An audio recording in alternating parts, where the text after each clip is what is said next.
Hi friends, welcome to ETS talent zone. இன்றைக்கி நம்ம இந்த வீடியோவில் என்ன பார்க்க போகிறோம் அப்படின்னு பார்த்திங்கன்னா, இந்தியன் பாலிட்டியில் இருக்க ஹிஸ்ட்ரி ஆஃப் கான்ஸ்டியூஷன் டாபிக் பற்றி இன்றைக்கி நம்ம இந்த வீடியோவில் பார்க்கலாம். இப்போ கான்ஸ்டியூஷன் அப்படிங்கிறது எப்படி வந்துச்சு அப்படின்னு நம்ம பார்க்குறோம். அது நம்மளுக்கு கான்ஸ்டியூஷன் அப்படிங்கிறத கொண்டு வந்தது யார் அப்படின்னா, பிரிட்டிஷ் தான் நம்மளுக்கு சட்டங்கள் அப்படிங்கிறத கொண்டு வந்திருப்பாங்க. அதன்படி இங்கிலீஷ் ஈஸ்ட் இந்தியன் கம்பெனி இந்தியாவுக்குள்ளே 1600 ADயில் ஒரு ட்ரேடிங் கம்பெனியாக இந்தியாவுக்குள்ளே வருவாங்க. இவங்க இந்தியாவுக்குள்ளே ஒரு வணிகர்களாக வந்ததுக்கப்புறம் நம்மளை 1765 நம்மளை ஆளணும் அப்படிங்கிற எண்ணத்தில் இவங்க திவானி அப்படிங்கிற ஒரு சட்டத்தை கொண்டு வந்திருப்பாங்க. தமிழில் பார்த்தோன்னா ஜமீன்தாரி சட்டம் அப்படின்னு சொல்லுவோம். இந்த ஜமீன்தாரி சட்டம் அப்படிங்கிறது என்னென்னா, நம்மளோட நிலங்களை ஆக்கிரமிக்கிறது தான் இந்த சட்டத்தோட பேர். இந்த சட்டத்தை வச்சு அவங்க பெங்கால், பீகார், ஒரிசா இந்த 3 இடத்தையும் தான் அவங்க ஃபஸ்ட்டு ஆக்குப்பை பண்ணுவாங்க. இப்படி ஆக்குப்பை பண்ணுறதுக்கப்புறம் அவங்க நிறையா ஆக்ட்ஸ் எல்லாமே பாஸ் பண்ணுவாங்க. அது மட்டும் இல்லாமல் நம்மளை பிரிட்டிஷ் ஆள்றதை 2 வகையாக சொல்லியிருப்பாங்க. ஒன்று கம்பெனி ரூல் அப்படின்னு சொல்லுவோம், இன்னொன்று க்ரௌன் ரூல் அப்படின்னு சொல்லுவோம். இந்த கம்பெனி ரூல் நம்மளுக்கு 1773 1858 வரைக்கும் நடந்திருக்கும்.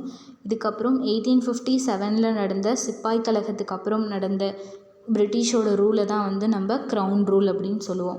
இந்த கம்பெனி ரூல் கொண்டு வந்த ஃபஸ்ட் ஆக்ட் தான் பார்த்தோன்னா ரெகுலேட்டிங் ஆக்ட் ஆஃப் 1773. இந்த ஆக்ட் யாருக்காக கொண்டு வரப்பட்டதுன்னா, இங்கிலீஷ் ஈஸ்ட் இந்தியன் கம்பெனியில் வேலை செஞ்ச மெம்பர்ஸ்க்காக, அவங்கள ஒழுங்குபடுத்துறதுக்காகவும் அவங்கள கண்ட்ரோல் பண்ணுறதுக்காகவும் கொண்டு வந்த ஆக்ட் தான் இந்த ரெகுலேட்டிங் ஆக்ட் ஆஃப் 1773. இதுக்கப்புறம் அந்த கவர்னர் ஆஃப் பெங்கால்னு இருந்த போஸ்டிங்கை கவர்னர் ஜென்ரல் ஆஃப் பெங்கால் அப்படின்னு மாற்றுவாங்க. இந்த இதில் first governor general of Bengal யாருன்னு பார்த்தோன்னா, வாரன் ஹாஸ்டிங்ஸ் தான் first governor general of Bengal. இதுக்கப்புறம் கவர்னர் ஜெனரலுக்கு கீழே 4 எக்ஸிக்யூட்டிவ் கவுன்சில் மெம்பர்ஸை அப்பாயிண்ட் பண்ணுவாங்க. அதே மாதிரி 2 புது governor of Bombay and governor of Madras அப்படிங்கிற போஸ்டிங்ஸையும் அவங்க இன்ட்ரடியூஸ் பண்ணியிருப்பாங்க. அதுக்கப்புறம் பார்த்திங்கன்னா, உங்களுக்கு சுப்ரீம் கோர்ட் அப்படிங்கிற ஒன்றை 1774 கல்கத்தாவில் எஸ்டாப்ளிஷ் பண்ணியிருப்பாங்க. இந்த சுப்ரீம் கோர்ட்டில் பார்த்தோன்னா ஒரு சீஃப் ஜஸ்டிஸும் 3 ஜட்ஜஸும் அப்பாயிண்ட் பண்ணியிருப்பாங்க. அதுக்கு கீழே கோர்ட் ஆஃப் டைரக்டர்ஸை அப்பாயிண்ட் பண்ணியிருப்பாங்க. நெக்ஸ்ட் ஆக்ட் பார்த்திங்கன்னா, உங்களுக்கு பிட்ஸ் இந்தியா ஆக்ட் ஆஃப் 1784. இந்த பிட்ஸ் இந்தியா ஆக்ட் எதுக்காக கொண்டு வரப்பட்டதுன்னா, அந்த இங்கிலீஷ் ஈஸ்ட் இந்தியன் கம்பெனி அவங்களோட ஃபங்க்ஷன்ஸை 2ஆக ஸ்ப்ளிட் பண்ணுவாங்க. ஒன்று கமர்ஷியல் ஃபங்க்ஷன்ஸாகவும் இன்னொன்று பொலிட்டிக்கல் ஃபங்க்ஷன்ஸாகவும் ஸ்ப்ளிட் பண்ணுவாங்க. இந்த கமர்ஷியலை யார் ஹெட்டாக இருப்பாங்கன்னா, கோர்ட் ஆஃப் டைரக்டர்ஸ் தான் இந்த கமர்ஷியல் ஃபங்க்ஷனுக்கு ஹெட்டாக இருப்பாங்க. நெக்ஸ்ட்டு பார்த்திங்கன்னா, இந்த பொலிட்டிக்கல் ஃபங்க்ஷன்ஸ்க்கு ஹெட்டாக நம்மளுக்கு போர்ட் ஆஃப் கண்ட்ரோல் மெம்பர்ஸை அப்பாயிண்ட் பண்ணுவாங்க. இதுக்கப்புறம் அந்த எக்ஸிக்யூட்டிவ் கவுன்சில் மெம்பர்ஸை டிக்ரீஸ் பண்ணிவிட்டு உங்களுக்கு கவுன்சில் ஆஃப் மெம்பர்ஸை மெட்ராஸ்லேயும் பாம்பேலேயும் இன்க்ரீஸ் பண்ணுவாங்க இந்த பிட்ஸ் இந்தியா ஆக்ட் ஆஃப் 1784. அடுத்து பார்த்திங்கன்னா, உங்களுக்கு சார்ட்டர் ஆக்ட் ஆஃப் 1813. இந்த சார்ட்டர் ஆக்ட் அப்படிங்கிறது என்னென்னா, இப்போ இங்கிலீஷ் ஈஸ்ட் இந்தியன் கம்பெனி நம்ம இந்தியாவுக்குள்ளே ஒரு ட்ரேடிங் கம்பெனியாக வந்துச்சு இல்லைங்களா. இப்போ அது ட்ரேட் பண்ணுறதுக்காக ஒவ்வொரு 20 இயர்ஸும் நம்ம இந்தியாவில் ரினியூவல் பண்ணணும் அப்படிங்கிறதுக்காக கொண்டு வந்த ஆக்ட் தான் இந்த சார்ட்டர் ஆக்ட். இதன்படி அடுத்த 20 இயர்ஸில் திருப்பி இந்த சார்ட்டர் ஆக்ட் பாஸ் பண்ணியிருப்பாங்க. அந்த ஆக்ட் தான் சார்ட்டர் ஆக்ட் ஆஃப் 1833. அந்த ஆக்டில் என்ன பண்ணியிருப்பாங்கன்னா, கவர்னர் ஜெனரல் ஆஃப் பெங்கால் அப்படிங்கிற போஸ்டிங்கை கவர்னர் ஜெனரல் ஆஃப் இந்தியா அப்படின்னு மாற்றிருப்பாங்க. அதில் first governor general of India தான் லார்ட் வில்லியம் பென்டிக் அப்படின்னு சொல்கிறோம். இந்த இதில் அவங்க என்ன பண்ணுவாங்கன்னா, டோட்டலாகவே நம்மளை ட்ரேட் பண்ணணும்னு வந்த ஆக்டிவிட்டீஸை ஸ்டாப் பண்ணிவிட்டு ஃபுல்லாகவே நம்மளை அட்மினிஸ்ட்ரேட்டிவ் பண்ணணும் அப்படிங்கிற முடிவுக்கு வந்துடுவாங்க இவங்க. அடுத்த சார்ட்டர் ஆக்ட் ஆஃப் 1853 இதுக்காக 2 ஃபங்க்ஷன்ஸை அவங்க பிரிப்பாங்க. அதாவது லெஜிஸ்லேட்டிவ் கவுன்சில் அண்ட் எக்ஸிக்யூட்டிவ் கவுன்சில்னு 2 பிரிப்பாங்க. இப்போ லெஜிஸ்லேட்டிவ் கவுன்சில் அப்படிங்கிறது என்னென்னா, நம்மளுக்கான சட்டத்தை உருவாக்குறது. இப்போ எக்ஸிக்யூட்டிவ் ஃபங்க்ஷன்ஸ் அப்படின்னு பார்த்தோன்னா, அந்த சட்டத்தை நடைமுறைப்படுத்துறது தான் எக்ஸிக்யூட்டிவ் அந்த மெம்பர்ஸோட ஒர்க்காகவும், லெஜிஸ்லேட்டிவ் மெம்பர்ஸோடது சட்டங்களை உருவாக்குற வேலையும் இருந்துச்சு. இப்போ கவுன்சில் ஆஃப் லெஜிஸ்லேட்டிவில் பார்த்திங்கன்னா 6 மெம்பர்ஸை ஆட் பண்ணியிருப்பாங்க. இந்த 6 மெம்பர்ஸில் 4 மெம்பர்ஸை ஒவ்வொரு ப்ராவிஷன்ஸிக்கும் அப்பாயிண்ட் பண்ணுவாங்க. அந்த ப்ராவிஷன்ஸி என்னென்னா, மெட்ராஸ், பாம்பே, பெங்கால் அண்ட் ஆக்ரா இந்த 4 பிளேஸஸ்க்கும் இவங்களை ஒரு மெம்பராக ஹெட்டாக லீட் பண்ண வைப்பாங்க.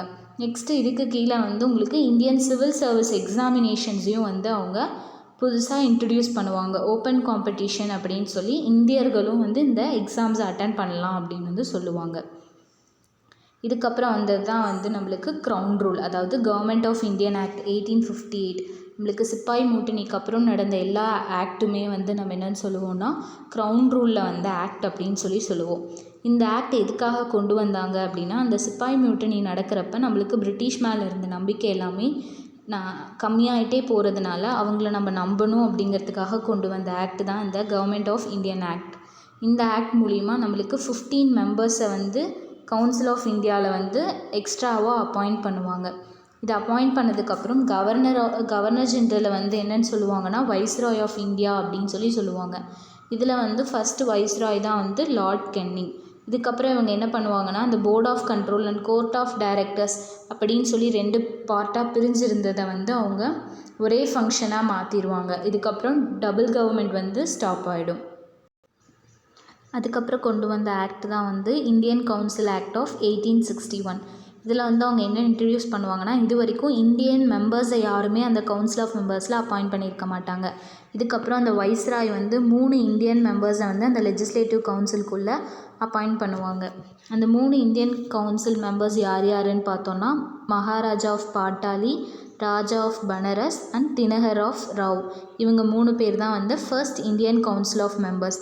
இதுக்கப்புறம் இந்தியர்களுக்கு வந்து அன்அஃபிஷியல் மெம்பர்ஸாக இருந்தவங்க எல்லாமே இவங்க எல்லாருமே அன்அஃபிஷியல் மெம்பர்ஸாக உள்ளே போயிருப்பாங்க. இதுக்கப்புறம் நம்மளுக்கு போர்ட்ஃபோலியோ சிஸ்டம் அப்படிங்கிற முறையில் வந்து நிறையா நமக்கு தேவையான டிபார்ட்மெண்ட்ஸ், அசோசியேஷன்ஸ் எல்லாமே க்ரியேட் பண்ணிக்கலாம் அப்படின்னு சட்டத்தை கொண்டு வருவாங்க. இந்த போர்ட்ஃபோலியோ சிஸ்டம் மூலிமா தான் நம்மளுக்கு ஆரிய சமாஜ், பிரம்மோ சமாஜ் இந்த மாதிரி ஓன் அசோசியேஷன்ஸ் எல்லாம் இந்தியன்கள் வந்து அவங்களால எஸ்டாப்ளிஷ் பண்ண முடிஞ்சிச்சு. இதுக்கப்புறமா வந்து புதுசாக ஒரு லெஜிஸ்லேட்டிவ் கவுன்சிலை வந்து க்ரியேட் பண்ணியிருப்பாங்க. 1862 பஞ்சாப் லெஜிஸ்லேட்டிவ் கவுன்சில் வந்து இன்ட்ரடியூஸ் பண்ணுவாங்க. நெக்ஸ்ட் வந்து பார்த்தோன்னா இந்தியன் கவுன்சில் ஆக்ட் ஆஃப் 1892. இது வந்து பார்த்திங்கன்னா இந்தியாவில் இருந்த நான் அஃபிஷியல் மெம்பர்ஸ் எல்லாமே அதிகப்படுத்துவாங்க, இன்க்ரீஸ் பண்ணுவாங்க. இந்தியன் மெம்பர்ஸை வந்து கவுன்சில் ஆஃப் மெம்பர்ஸ்க்கு அதிகப்படுத்தி அவங்கக்கிட்ட இருந்து நம்மளுக்கு தேவையான விஷயத்தை எல்லாமே நம்ம அவங்க மூலியமாக செஞ்சுக்கலாம் அப்படிங்கிற மாதிரி இருக்கும். இப்போ இதில் வந்து பார்த்தோன்னா அந்த பிரசிடென்சியை வந்து ஒரு டிஸ்ட்ரிக்டாக பிரித்து அந்த டிஸ்ட்ரிக்ஸில் வந்து நிறையா அசோசியேஷன்ஸ் எல்லாமே க்ரியேட் பண்ணியிருப்பாங்க. இப்போ service chambers, university, trading places, associations அப்படின்னு இந்த இதில் நிறையா நம்மளால் கொண்டு வந்திருப்பாங்க. அடுத்து வந்து பார்த்திங்கன்னா இந்தியன் கவுன்சில் ஆக்ட் ஆஃப் 1909.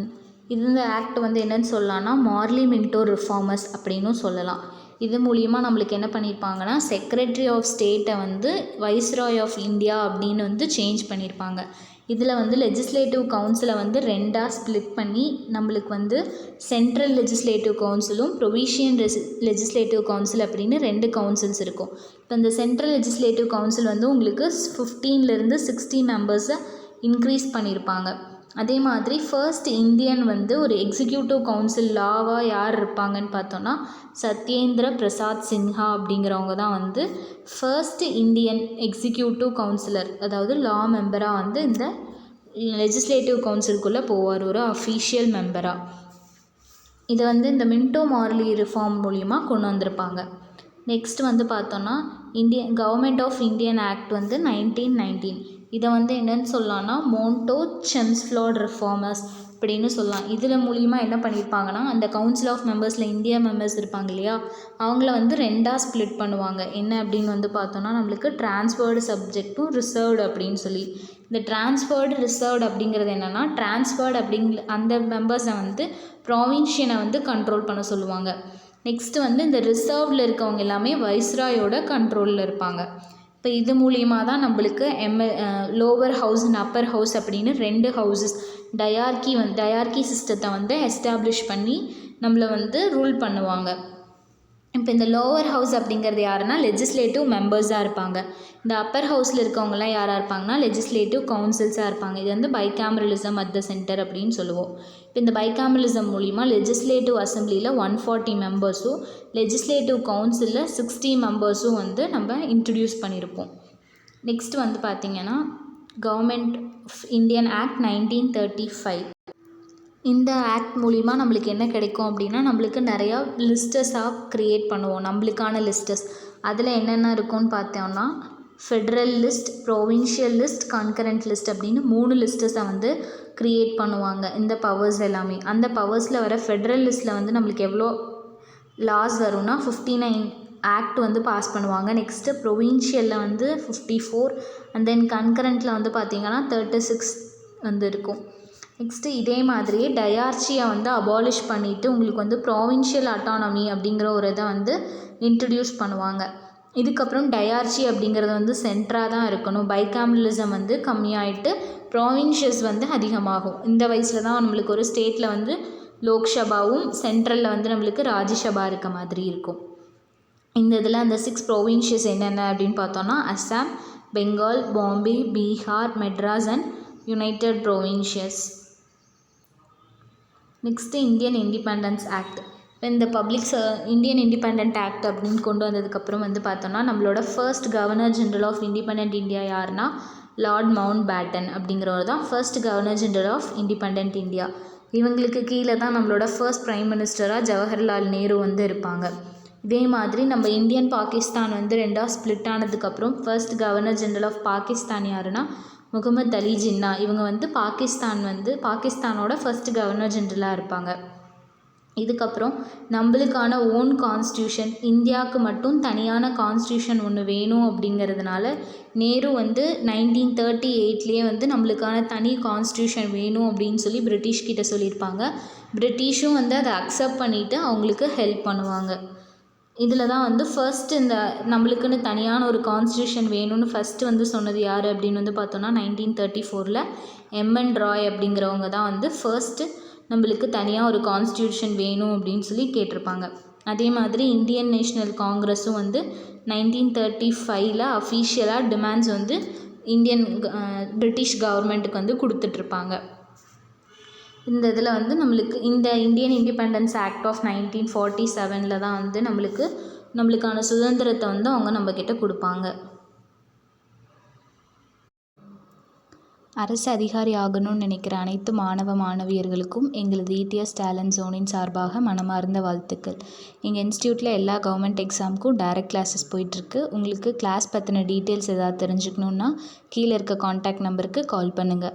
நம்ம இடிஎஸ் டேலண்ட் ஜோன் எங்கே லொக்கேட் ஆகிருக்குன்னு பார்த்தீங்கன்னா ஈரோடு பஸ் ஸ்டாண்ட் ஆப்போசிட்டில் நல்லி ஹாஸ்பிட்டல் ரோட் மஞ்சுநாதன் காம்ப்ளெக்ஸில் ஃபஸ்ட் ஃப்ளோரில் வந்து உங்களுக்கு அமைஞ்சிருக்கு. உங்களுக்கு இந்த வீடியோ யூஸ்ஃபுல்லாக இருக்கும்னு நினைக்கிறேன். ஸோ இந்த வீடியோவை லைக் பண்ணுங்கள், ஷேர் பண்ணுங்கள், சப்ஸ்கிரைப் பண்ணுங்கள். Thank you for watching the video.